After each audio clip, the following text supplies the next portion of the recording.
Let's go over now how to deal with online complaints. So, in online coaching, the real key to client satisfaction is communication, accountability, and follow through. If a client feels they're not getting enough support, they may complain about a lack of follow up, poor communication, or unmet expectations. So, what we want to do is effectively turn a frustrated client into a long term success story. If that's our goal, it won't always happen, but it doesn't mean it's not a worthy goal. And one of the things that we really need to consider here is the fact that it will illustrate gaps in your service. So, what I found, and this is not just a promotional strategy, but the Ascend check-in sequence generally tends not to have this problem.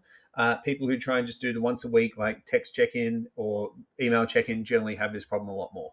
So, the degree of responsiveness and ease of communication you have, the less you have online training complaints.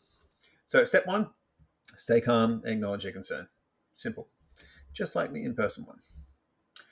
So, how to respond? 24 hours, be quick, okay? We got to take people's complaints seriously. It's generally going to be in a digital communication form, so we want to make sure that we deal with it as soon as possible.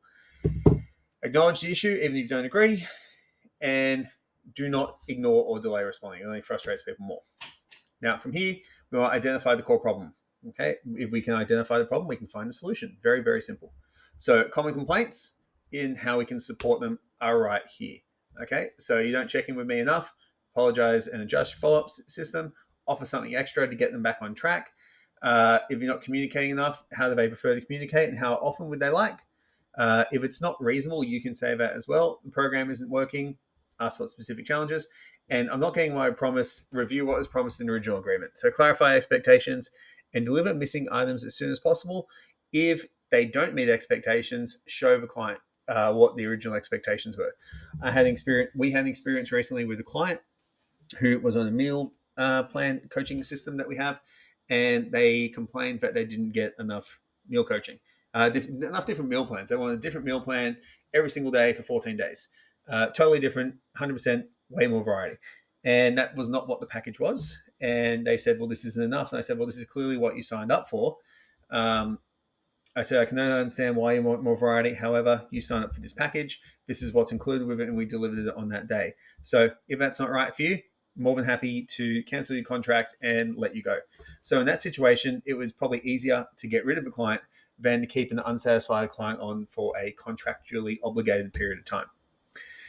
Now from here, provide solution and clear expectations. Really, really simple.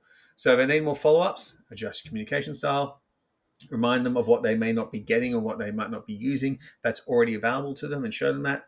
If you feel the program isn't working, rewrite it. And if multiple clients have the same complaint, you might have to improve your onboarding process. So really, really simple thing to do. And once you've done that, you might find a better way to work with your clients moving forward, which is a win.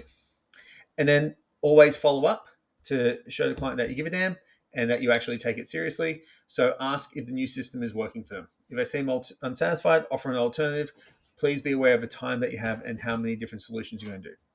So again, to sort this out, set your clear expectations from the start, be proactive with check-ins, use automated systems, and always follow through.